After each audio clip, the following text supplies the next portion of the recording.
देश की इकोनॉमी के डूबने के बाद जनता ने विद्रोह कर दिया था। भारत की मदद से श्रीलंका अब धीरे धीरे संभलने लगा है। इस बीच श्रीलंका ने चीन का असली चेहरा देखा और चीन को लेकर अपनी नीति साफ कर दी। चीन, जो कि श्रीलंका की कमजोर इकोनॉमी का फायदा उठाकर उसे लालच देना चाह रहा था और मिलिट्री एग्रीमेंट की बात कर रहा था, उसे श्रीलंका के राष्ट्रपति ने ऐसा जवाब दिया कि जो चीन पर तमाचे की तरह लगा है। श्रीलंका के राष्ट्रपति ने दो टूक कह दिया कि वो चीन के साथ कोई मिलिट्री एग्रीमेंट नहीं करेंगे। चीन को उसकी हैसियत बताते हुए श्रीलंकाई राष्ट्रपति रानिल विक्रमसिंघे ने भारत को अपना हितैषी बताया और चीन को संदेश दिया कि उनके देश का इस्तेमाल कभी भारत के खिलाफ। से देखते हैं कि जिस तरह व्हाइट हाउस में या अमेरिका के अंदर भारत के वजीर आजम मोदी साहब को वेलकम किया गया, पाकिस्तान के लिए क्या मुश्किलात हैं आइंदा आने वाले दिनों में, या कि आप समझते हैं कि this is business as usual, ये होना ही था। इंडिया का स्टेचर इतना है, अमेरिका को उस खित्ते में एक मुल्क चाहिए जो कि एटलीस्ट चाइना को किसी न किसी लेवल पे काउंटर कर सके, या आप समझते हैं कि पाकिस्तान को कहीं ना कहीं वरिड होना चाहिए? So what do you make of this sir? चिमर साहब, मेरा अपना जाती ख्याल ये है कि जो अमेरिका की नवाज़शात हैं हिंदुस्तान पर, वो तो बुनियादी तौर पर इसलिए हैं कि वो चीन के खिलाफ हिंदुस्तान को तैयार करना चाहता है, जिसे हम काउंटर वेट का नाम देते हैं। और उसके लिए उन्होंने पूरी स्ट्रेटजी बनाई है, इंडो पैसिफिक स्ट्रेटजी बनी है, जिसमें हिंदुस्तान का एक कलीदी किरदार है। लेकिन साथ ही साथ उन्होंने ये भी देखा कि हिंदुस्तान अब अपने आप को बड़ा मुल्क तस्वर करता है, और जिस तरह बरखा दत्त ने लिख दिया अपने आर्टिकल में वाशिंगटन पोस्ट में कि अब हिंदुस्तान एक पोल है, मल्टीपोलर वर्ल्ड में एक पोल है। पूरी दुनिया बैठी हुई है, लेकिन इंडिया अभी भी राइज कर रहा है। कुछ तो डिफरेंट होगा। तो इसलिए सेकेंडली, आपको मालूम है चाइना कॉपी मास्टर नंबर 1 है। उसे कुछ भी अच्छा लगता है, वो 1 सेकंड में उसको कॉपी करता है और इंप्लीमेंट करने लग जाता है। तो शी जिनपिंग ने अभी कुछ ऐसे स्टेप्स लिए हैं जिससे मुझे लगता है कि उसने मोदी जी का जो फॉर्मूला है, जो इंडिया में वो इंप्लीमेंट कर रहे हैं, उसको कॉपी करना शुरू कर दिया। इंडिया बात करता है कि हम विश्व गुरु बनना चाहते हैं। चाइना ने कभी भी विश्व गुरु बनने की बात नहीं करी थी। इन्होंने बोला था कि हम दुनिया की सुपर पावर बनेंगे और वाहिद एक सुपर पावर रहेंगे। सारी दुनिया की पॉलिसीज हमारे यहां से चलनी चाहिए। हम विश्व गुरु की बात करते हैं। विश्व गुरु और सुपर पावर में फर्क होता है।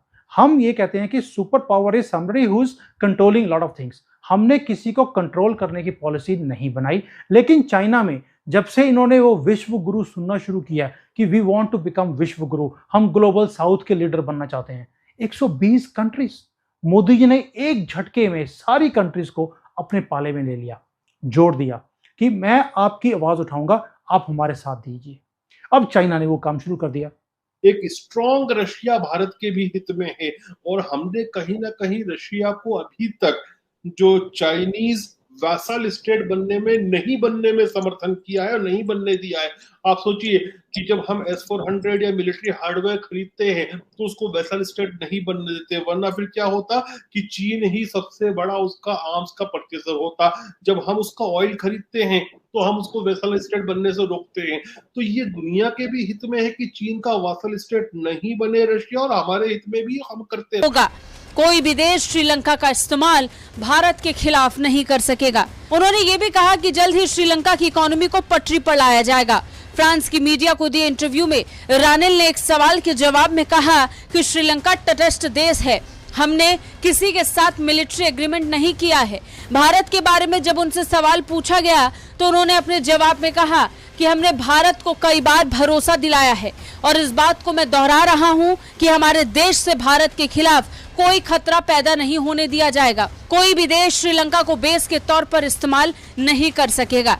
चीन से जुड़े एक सवाल पर श्रीलंकाई राष्ट्रपति विक्रमसिंघे ने कहा, चीन हमारे देश में 1500 साल से है, लेकिन उसका कोई मिलिट्री बेस यहाँ नहीं, ऐसा होगा भी नहीं। ये सही है कि हम्बनटोटा पोर्ट चीन के पास 99 साल के लिए लीज पर है, लेकिन ये भी याद रखें कि इसकी सिक्योरिटी हमारी। इसमें तो कोई शक नहीं है कि अमेरिका का वजन जब हिंदुस्तान के पलड़े में पड़ा तो हिंदुस्तान की क़यादत ने शह पाई और अपने आप को उन्होंने समझा कि इस इलाके के अब हेजमॉन हम हैं, इस इलाके की इजारादारी अब हमारी है, इस इलाके के पुलिसमैन हम हैं, इस इलाके के नेट। ये पाकिस्तान एक बेशक इस वक्त इक्तिसादी लिहाज से जरा मुश्किलात में है, लेकिन ये एक न्यूक्लियर मुल्क है और बिल्कुल हिंदुस्तान के साथ उसकी सरहद जुड़ी हुई है और हिंदुस्तान भी न्यूक्लियर मुल्क है। तो इसलिए स्ट्रेटेजिक स्टेबिलिटी दोनों मुल्कों के लिए बड़ी ही जरूरी है। मुझे याद है मैं एक ट्रैक 2 में गया हुआ था 2-3 महीने पहले, तो उसमें बात हो रही थी, तो एक हिंदुस्तानी साबिक जनरल साहब भी आए हुए थे, तो मैंने कहा कि हिंदुस्तान नेट सिक्योरिटी प्रोवाइडर बनना चाह रहा है, तो उन्होंने बड़ा उस पर खफगी का इजहार किया कि आपने ऐसी बात क्यों की। तो मैंने कहा आप गूगल कीजिए, नेट सिक्योरिटी प्रोवाइडर का मतलब ये होता है कि वो बड़ा मुल्क जो अपनी सिक्योरिटी को महफूज बनाने के लिए अपने इर्द गिर्द के जितने ममालिक हैं उनकी सिक्योरिटी का भी ध्यान करे। लेकिन साथ ही साथ हिंदुस्तान की अपनी जमीनी हकायक भी हैं और वो मानने पड़ेंगे कि हिंदुस्तान ने अपनी इक्तिसाद को बहुत अच्छा किया है, अपनी सियासत को अपने मुल्क के लिए इस्तेमाल किया है, अपने कॉरपोरेट इंडिया को साथ लेकर चल रहे हैं। तो उसकी वजह से हिंदुस्तान में इस वक्त एक जोशो खरोश मोदी की अपनी क़यादत पे है कि ये हिंदुस्तान को एक नई कुव्वत पूरे दुनिया में उसके मुताबिक वो बनाना चाह रहा है। तो वो अपनी जगह है और उसमें कोई दो राय नहीं है। पाकिस्तान से मुवाजना इसलिए नहीं बनता क्योंकि पाकिस्तान इस वक्त दाखिली अदम इस्तेहकाम का शिकार रहा है, हमारी सियासत कोई दुरुस्त अंदाज से नहीं चली, हमारी इक्तिसाद पिघलती रही है और अब तक हम अमेरिका से जो राब्ते हैं वो भी ये है कि जी आप IMF से हमें कर्जा ले दें। हेलो दोस्तों, स्वागत है आपका इंडिया पाकिस्तान न्यूज़ चैनल में। तो दोस्तों, जैसे कि आपने वीडियो में देखा, आइए जानते हैं वीडियो के बारे में।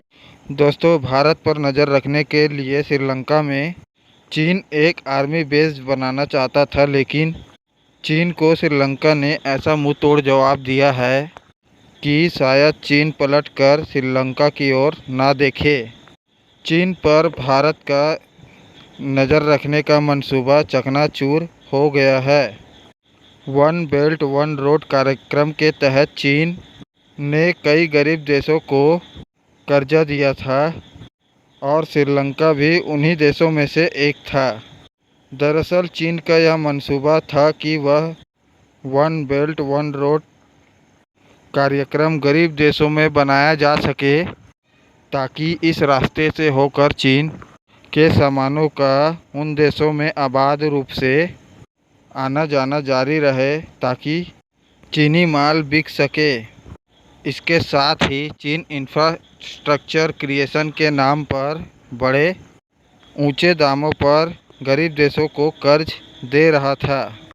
साथ ही उन परियोजनाओं में लगने वाले सामान और यहाँ तक के मजदूर भी चीन ही अपने से लगा रहा था। अब स्थिति यह हुई कि इंफ्रास्ट्रक्चर तो उन देशों में बन तो गए, लेकिन वे देश जिन पर चीन का भारी भरकम कर्ज था, उसके मूल को देने की बात तो ही दूर, कर्ज भी देने में असमर्थ हो गए और उस इंफ्रास्ट्रक्चर से उन देशों को उतनी आर्थिक आमदनी नहीं हो पा रही थी ताकि वे चीन का लिया हुआ कर्ज में से सूद भी लौटा पाए। दोस्तों, श्रीलंका भी उन्हीं देशों में से एक था और जब श्रीलंका कर्ज नहीं लौटा पाया तो फिर चीन ने श्रीलंका का हम्बनटोटा बंदरगाह भी 99 साल के लिए लीज पर ले लिया गया। भारत को यह चिंता हुई कि श्रीलंका की यह चाल, दरअसल वहां पर बंदरगाह लीज पर लेने से ज़्यादा वहां पर चीन आर्मी बेस बनाने को ज़्यादा महत्व दे रहा है ताकि वहां से भारत पर पूरी तरीके से नज़र रखी जाए। लेकिन श्रीलंका ने पहले ही चीन के मंसूबों पर पानी फेर दिया गया था। हालांकि वह बंदरगाह चीन के पास 99 साल के लीज पर है। श्रीलंका ने अपनी सेना लगा दिया था ताकि चीन वहां पर कोई गलत हरकत ना कर सके। फिर चीन ने अपना दूसरा दांव खेला और वहां पर आर्मी बेस बनाने के लिए तब श्रीलंका से गुहार लगाई तो श्रीलंका ने चीन को साफ साफ जवाब देकर मना कर दिया कि जब श्रीलंका मुश्किल दिनों में था तब चीन ने अपना पीठ फेर लिया था, तब भारत उस समय श्रीलंका के मुश्किल घड़ी में साथ दिया था। तो दोस्तों, अगर आपको ऐसी वीडियो देखना पसंद है तो हमारे चैनल को सब्सक्राइब करें तथा वीडियो को लाइक करना ना भूलें। धन्यवाद। जय हिंद, जय भारत।